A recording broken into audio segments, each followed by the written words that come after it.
बिस्मिल्लाहिर्रहमानिर्रहीम। अस्सलाम वालेकुम। मैं हूं शाकिर अब्बासी और जिस नई स्टोरी के साथ हम आपकी खिदमत में हाजिर हुए हैं वो काफ़ी इंटरेस्टिंग है।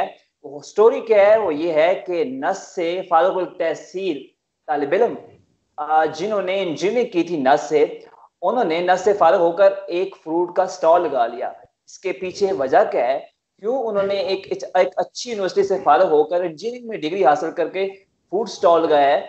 इसके पीछे वजह क्या है ये हम जानेंगे। तो हमारे साथ मेहमान हैं आज उस्मान। उस्मान, अस्सलाम वालेकुम। वालेकुम अस्सलाम। उस्मान, सबसे पहले तो मुझे ये बताइएगा कि आप एक इतनी अच्छी यूनिवर्सिटी से और आपने इंजीनियरिंग किया है, उसके बाद आपने फूड स्टॉल क्यों लगाया है? इसके पीछे क्या वजह है? बेसिकली फ्रूट स्टॉल सेटअप के पीछे तीन बेसिक रीजंस थी और मैं कई बार इनको मेंशन कर चुका हूँ।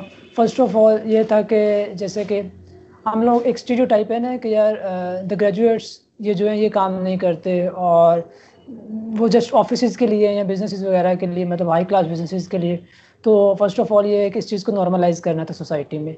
सेकेंड चीज़ ये है कि जो ग्रेजुएट्स हैं उनका आम पब्लिक के साथ इंटरेक्शन बहुत ज़रूरी है, उनके प्रॉब्लम्स को समझना ज़रूरी है। जब आप एक लो लेवल पे रह के काम कर रहे होते हैं, आप अंडरस्टैंड करते हैं कि लोगों की एटीट्यूड कैसे है, बिहेवियर के लोगों का कैसे है, आपके साथ लोग आप कैसे डील करते हैं, उन लोगों को प्रॉब्लम्स कौन सी हैं।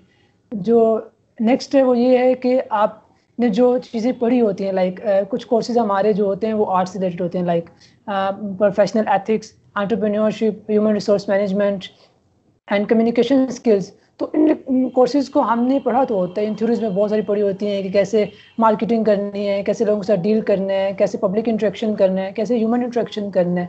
लेकिन जब आप एक ग्राउंड वर्क करते हैं ना, तो आप अंडरस्टैंड करते हैं कि आप एक प्रैक्टिकल नॉलेज ले रहे होते हैं। आप उन्हीं थ्योरीज को जिनको आपने 4 साल में पढ़ा होता है, आप उनको अच्छे तरीके से इम्प्लीमेंट कर सकते हैं। सेकेंड जो चीज़ ये है कि आप देखें कि आपने अगर कोई भी बिजनेस करना है, इवन आपने जॉब भी करनी है, तो आपके लिए बहुत ज़रूरी है पब्लिक के साथ इंटरेक्ट करना, आपकी कम्युनिकेशन स्किल्स का बेहतर होना, आपकी कन्विंसिंग पावर का बेहतर होना। मतलब ये एक बेस है किसी भी बिजनेस या किसी भी जॉब को आप सक्सेसफुली जो आप इम्प्लीमेंट कर सकते हो, जो मैं समझता हूँ। और जो लास्ट चीज़ थी वो ये था कि ड्यू टू लॉकडाउन सारे बिजनेसेस वगैरह बंद थे, कारोबार बंद थे, तो अपनी फैमिली को फाइनेंशियली सपोर्ट करने के लिए भी ये इस ठेले ने मुझे बहुत हेल्प किया। उस्मान, ये एक और चीज़ है कि मैंने जहाँ तक आपकी स्टोरी पढ़ी है वो ये थी कि आपने इससे पहले भी सब्जी का स्टॉल लगाया। तो वो क्या कहानी है, वो भी आप बताएं जरा। ये हुआ कि मैट्रिक यूनिवर्सिटी के से बाद पहले। कुछ, हाँ यूनिवर्सिटी से पहले मैट्रिक के बाद कुछ सिचुएशन फाइनेंशियली काफ़ी स्टेबल नहीं थी। खैर अभी भी मतलब नॉर्मल ही है, लेकिन तब स्टेबल नहीं थी।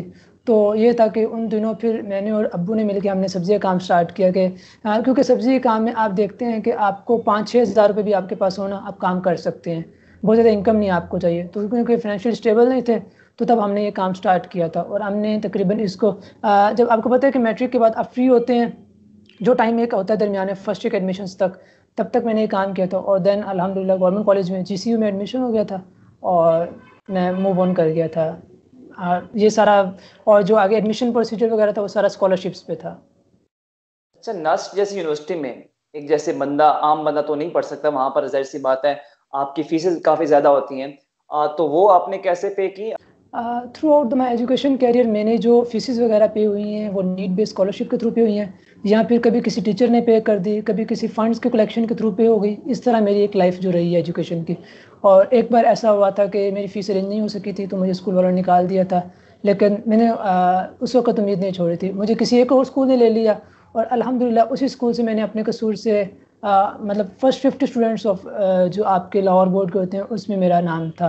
तो मैंने एक आउटस्टैंडिंग मार्क्स के साथ उस स्कूल से पास आउट किया था। तो जो मेरा सारा कैरियर है एजुकेशन का वो यही है कि कभी किसी ने फंड्स दे दिए, कभी किसी टीचर ने, मुझे याद है एक बार मुझे लाहौर बोर्ड के रजिस्ट्रेशन की फ़ी के लिए पैसे चाहिए थे, तो प्रिंसिपल मुझे रोज़ कहता था, रोज़ एक दिन 2 हफ्तों बाद उसने कहा कि यार, उसने अपने पर्स खोला और उसने पैसे दे दिए, उसने कहा यार ये लो। तो अल्हम्दुलिल्लाह लोग टीचर अच्छे मिले और एक पढ़ने के जो जुनून है, लगन है, तो होता रहा काम। अच्छा, उस्मान, आपने यहाँ तक पहुंच गए हैं, इंजीनियरिंग कर लिया है। सबसे पहले मुझे साथ ये बताएं कि आपने इंजीनियरिंग किस चीज़ में की है और आपके जो फ्यूचर प्लान है वो क्या है? अभी मैंने इंजीनियरिंग की है, इलेक्ट्रिकल इंजीनियरिंग की है, इलेक्ट्रिकल पावर पावर मेजर्स हैं। और जो मेरी फ्यूचर प्लान है वो ये है कि अभी मुझे अपनी फील्ड रिलेटेड काम करना है, क्योंकि ये स्टॉल सेटअप ये था कि कुछ फाइनेंशियली स्टेबिलिटी हो जाए, और सेकंड ये था कि कुछ स्किल्स पे काम कर लूँ। मैंने तकरीबन 3 माह काम कर लिया है फूड स्टॉल पे। अब मुझे जो मेरा प्लान है वो ये है कि मैंने मूव ऑन करना है अपने इलेक्ट्रिकल रिलेटेड जॉब, ताकि क्योंकि जो आपके कॉर्पोरेट सेक्टर होते हैं वहाँ पे अगर आपको अच्छे मैनेजर्स मिले तो आप उनसे बहुत कुछ सीख सकते हैं, और मुझे अभी साथ उस काम करने की ज़रूरत है किसी भी कंपनी में। साथ मुझे ये बताइएगा कि जब बंदा स्टॉल लगाता है सब्जी का, तो बंदा एक वो अंदर अंदर अपने साथ जंग कर रहा होता है कि यार लोग क्या सोचेंगे, मेरे जो यूनिवर्सिटी के फेलो है वो क्या सोचेंगे। तो ये जंग आपके अंदर चलती रही और आखिरकार आपने डिसीजन कैसे लिया वो? शाकिर भाई, बात होती है कि वो एक बड़ा ही ना मशहूर मिसरा है कि रोटी बंदा खा जाती है। तो जब आपको भूख होती है ना, तब आप नहीं ये देखते कि लोग क्या सोच रहे हैं। जब आपकी एक चीज़ डिज़ायर पूरी हो रही है, आपकी एक नीड पूरी हो रही है ना, आपको एक चीज़ मिल रही है, तो इट डजेंट मैटर लोग क्या सोचते हैं आप में। और इवन कि यही पे मैटर करता है कि आप एक ग्रेजुएट हो के आप क्या डिसीजन लेते हैं। अगर अब भी आप यही सोच रहे हैं कि लोग क्या सोचेंगे, तो फिर आपकी ग्रेजुएशन का कोई फ़ायदा नहीं है। आपकी एजुकेशन जो आपने 16 ईयर्स आपने अपनी एक एज इन्वेस्ट की है, या फिर जो लोगों ने आपकी हेल्प आउट की है, लेकिन फिर स्टिल आप ये तो सोच रहे हैं कि लोग क्या सोचेंगे। और मैं अपनी फैमिली का फर्स्ट इंजीनियर हूँ ना, तो मैं तो वैसे भी छोटे मोटे ये काम करता रहता हूँ, कभी वो काम, तो मुझे इससे वो मतलब कोई फील नहीं होता। लोगों ने आगे कहा भी कि यार अभी तुमने तो ग्रेजुएशन की है, नर्स की ग्रेजुएट हो, ये काम कर रहे हो। तो बट स्टिल मैंने उनको बड़े कि असर्टिवली मतलब अच्छे तरीके से जवाब दिया कि यार लोगों से मिलना ज़रूरी है। अब जैसे जो सिचुएशन चल रही है अभी, जॉब्स बहुत कम है, तो इवन अब मैं घर बैठ जाऊँ तो ये सोच के कि लोग क्या सोचेंगे, इससे तो बेहतर है ना कि कुछ काम करूँ। ये तो बहुत अच्छी बात है। साथ साथ हमारे जहन में जो चीज़ आती है, हम यूनिवर्सिटी में जब पढ़ते हैं, हमारे साथ जो फीमेल क्लास फेलो होती हैं, सबसे पहले हमारे जहन में हो जाता है कि यार मैंने ये काम किया तो फलान लड़की क्या सोचेगी या लड़कियां क्या सोचेगी। ये चीज़ आपके जहन में नहीं चली? क्योंकि चलता है, इंसानी नेचर होती है। तो ये भी चीज़ क्या आपके जहन में चली या नहीं चली? और आखिरकार आपने, जैसे आपने कहा कि जब बंदा रोटी जो है वो जब पेट को भूख लगती है तो सब कुछ सिखा देती है, उस बात की तईद करता हूँ, लेकिन जब ये आपके जहन में अगर आया तो आपने कैसे उससे आप छुटकारा हासिल किया? पहली बात ये कि मैंने जब अपनी कवर फोटो अपलोड की थी ना, तो मेरे जहन में यही था कि यार लोग हंसेंगे, मजाक उड़ाएंगे। स्पेशली स्टार्टिंग मैं job eight fruit stall. Female जो आपकी क्लास वाले उनकी बात कर रहा हूँ। मतलब मैंने सोचा था कि जितनी भी एक मेरी पब्लिक ऑडियंस, जितनी भी लोगों के साथ इंटरेक्शन है ना, लोग मजाक उड़ाएंगे। लेकिन बहुत से लोगों ने मुझे अप्रिशिएट भी किया कि यार यू आर डूइंग बेस्ट, और you are giving your best. और मुझे इस चीज़ की परवाह नहीं थी कि लोग क्या सोचेंगे, क्योंकि आप एक कोई इलीगल काम तो कर नहीं रहे, ठीक है ना। आप एक हलाल अर्निंग कर रहे हैं, तो इससे फ़र्क बिल्कुल नहीं पड़ता कि लोग क्या सोचेंगे। हाँ, ना मुझे किसी ने खाने के लिए दे देना है कि मैं ये सोचूंगा कि यार लोग क्या सोचेंगे, और अगर दे भी तो बंदा जो आपने खुद अर्न कर लेना है, वो जो सेटिस्फेक्शन है, और जो आपको आपकी खुद ही एक मेंटेन रहती है ना, वो उस तरह नहीं रहती। उस्मान, साथ ये बताइएगा कैसा तजर्बा रहा कि आपने नर्स से इंजीनियरिंग की, उसके बाद आपने एक स्टॉल लगाया, फूड स्टॉल। कैसा तजर्बा रहा, अर्निंग कैसी रही और लोगों का फीडबैक कैसा रहा? आपकी जो चाह रहे थे कि जो मैंने पढ़ा है वो मैं प्रैक्टिकल लाइफ में आजमाऊं, तो कैसा तजर्बा रहा आपका? शुरू में काफ़ी मुश्किल था, क्योंकि कहाँ पे आप नस्ट में एक एयर कंडीशन इन्वायरमेंट में रहते हो, और थोड़े से रूम आपके वेल सेटल्ड हैं, आपकी अपनी एक रूटीन होती है, अच्छी लाइफ होती है नस्ट में। कैंपस लाइफ बहुत अच्छी है। यहाँ पे आप ड्यूटी दे रहे हो 12 से 14 घंटे, आप धूप में खड़े हो, आप पसीने से आपके बुरे हालात होते हैं, और कभी खाना खाया आप खड़े हो, आप बेच रहे हो। तो शुरू में काफ़ी एक चीज़ थोड़ी सी मुश्किल होती थी कि यार मैं किस इन्वायरमेंट से हूँ और किस इन्वायरमेंट में आके काम करूँगी। वो 4 साल मैंने उधर गुजारे ना, क्योंकि फैमिली तो खैर ऐसी है, थोड़ी सी मतलब बहुत फाइनेंशियल स्टेबल नहीं है।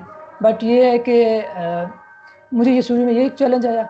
सेकंड ये कि जो कस्टमर्स का रवैया होता है ना, आप डिसाइड करते हैं। जैसे मेरा जो मेन प्लान था वो ये था कि जो कस्टमर रूड होते हैं रेडी वालों के साथ या फ्रूट स्टॉल वालों के साथ, उनको थोड़ा सा बताया जाए कि यार वो कोई थर्ड क्लास नहीं है, वो भी सोसाइटी का हिस्सा है, कुछ पता नहीं होता कल को आप भी बेच रहे हो। मेन वजह यही थी कि जो इंटरेक्शन है आपका पब्लिक के साथ हो, आप पब्लिक को टीच कर सकें बड़े एहसन तरीके से। ये नहीं है कि आप उनको टॉन्ट करें या आप उन पर तनकीद करें नेगेटिवली, आप उनको पॉजिटिवली फीडबैक दें। और बहुत से कस्टमर्स का ऐसा फीडबैक भी होता है कि यार मतलब कोई अगर 17वें स्केल का 18वें स्केल का बंदा आता है या कुछ इस तरह से, या कोई ऐसा बंदा जिसके पास पैसे हैं, तो कहेगा यार तुम्हें नज़र नहीं आ रहा, इस तरह कर दो वो कर दो। लेकिन यही मैं कह रहा हूँ कि जो आप एक ग्रेजुएट डील करेगा ना, कस्टमर हैंडलिंग सीखेगा, जिस तरह कस्टमर को हैंडल करेगा, वो वही वहीं पे पता चलेगा कि आप एक एजुकेटेड बंदे हो या नहीं हो। एक ये चैलेंज आपको फेस करना पड़ा। जो थर्ड चीज़ थी वो सिलेक्शन, मुझे बहुत फेस करना पड़ा चैलेंज के, क्योंकि मैं शुरू में नया नया था, मुझे आइडिया नहीं था, और बहुत से लोग आपको मतलब जिसे आप कहते हैं ना चूना लगाने की कोशिश करते हैं, आपको क्वालिटी गलत दे देंगे, आपको रेट ज़्यादा लगा लेंगे। तो ये चैलेंजेस हैं जो आपको फेस करने ही पड़ते हैं, इसके अलावा कोई सोल्यूशन नहीं है, you have to face them. जो आपने डिग्री हासिल की है उसके लिए आप अभी क्या जॉब के लिए अप्लाई कर रहे हैं, और क्या जो आप फीडबैक आ रहा है, कहीं भी आप अप्लाई कर रहे हैं तो वहां से क्या फीडबैक आ रहा है? मैं कोशिश करता हूँ कि हर रोज़ कहीं ना अपनी सीवी ड्रॉप करता रहूँ, कवर लेटर ड्रॉप करता रहूँ, और कुछ कंपनीज़ के इंटरव्यूज़ हुए हैं बट अभी स्टिल इन प्रोसेसिंग है, फाइनलाइज नहीं हुआ कंपनी का। जैसे मैं कुछ कंपनीज़ को अगर कहें तो आप मेंशन भी कर सकता हूँ, जैसे एफएफसी ने टेस्ट लिया था, एफएफसी ने फातिमा फर्टिलाइज़र ने टेस्ट लिया था, और उसके बाद उन्होंने इंटरव्यू लिया था, उसके बाद कोई अपडेट नहीं आई। देन नेस्ले का प्रोसीजर चल रहा है, कुछ कंपनीज़ को सीवीज़ भेजी हुई हैं, कोई रिस्पॉन्स नहीं है, तो still wait, I am waiting के कहीं तरफ से कोई पॉजिटिव फीडबैक आए। उस्मान, जैसे कि हाँ, बंदा जब तालीम से फारुग होता है तो उसकी जो पहली जो उसका ख्वाहिश होती है कि कहीं जॉब मिले, ताकि वो एक खुद अपने आप को स्टेबल कर सके या स्टेब्लिश कर सके, साथ फैमिली को सपोर्ट कर सके। तो अभी तक जो जॉब ना मिलने की वजह, एक तो ये बताएं, साथ साथ बंदा कितना डिसअपॉइंट होता है कि अगर इस टाइम तक जॉब ना मिले, और तो अगर डिसअपॉइंट हो जाए तो कैसे वो अपने असाब पर काबू रखे, और जो आप किसी को अगर मोटिवेशन देना चाहें तो क्या कहेंगे इस हवाले से? फर्स्ट ऑफ ऑल ये कि मार्केट, आप खुद देखें, मार्केट इकोनॉमिकली वैसे ही डाउन है।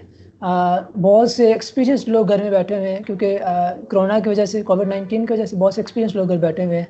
तो ये एक टाइम ऐसा है कि जिसमें आप कहें कि अगर पहले अनएम्प्लॉयमेंट थी, अब थोड़ी ज़्यादा अनएम्प्लॉयमेंट है, ठीक है। तो इन क्राइसिस को फेस करना, बीइंग अ नेशन, हमारी एक रिस्पॉन्सिबिलिटी है कि हम इनको पॉजिटिवली फेस करना है, कि ऐसा वक्त आता रहता है।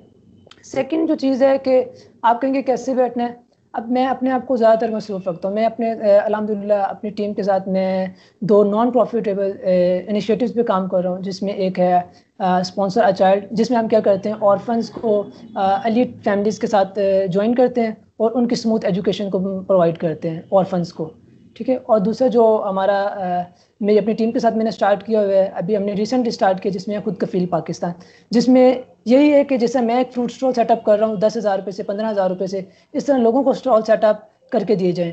वो फ्रूट स्टॉल हो, वेजिटेबल स्टॉल हो, वो कोई भी छोटा बिजनेस हो, ताकि जो हमारी आवाम है वो एम्पावर हो। इन दो इनिशिएटिव्स पे काम कर रहा हूँ। और इसके अलावा जो मेरा काम होता है कि मैं मतलब मैं खुद को बिजी रखता हूँ, ताकि जब आप फ्री रहते हैं तो आपको प्रॉब्लम आती है। अब जो आपकी अर्निंग है वो ज़ाहिर बात इफेक्ट होती है, क्योंकि जब आप नॉन प्रॉफिटेबल इनिशिएटिव्स पे काम कर रहे होते हैं, उसमें जो आपका सोल पर्पस होता है वो यही होता है कि यार खिदमत खलक। और नॉर्मली मैं चीज़ें मेंशन नहीं करता कि मेरे 2 इनिशिएटिव, लेकिन ये कि अब आपने पूछा कि मैं कैसे खुद को बिजी रखता हूँ, तो अगर हमारी यूथ कुछ करना चाह रही है, कि अभी जैसे कि जो सिचुएशन चल रही है, तो इसकी बजाय कि आप परेशान हो, आप खुद भी अपॉर्चुनिटीज़ ढूंढें और लोगों को भी अपॉर्चुनिटीज़ ढूंढ के दें। बहुत से लोग ऐसे हैं जो हमारी सोसाइटीज़ के इलिटरेट हैं, जो पढ़ नहीं सके या पढ़ नहीं पाते, उनको आप उनके साथ एजुकेट करें, उनको सपोर्ट करें, क्योंकि जब आप किसी के लिए कुछ करते हैं ना, तो इंशाल्लाह अल्लाह ताला आपके लिए कोई ना कोई वसीला बना ही देते हैं।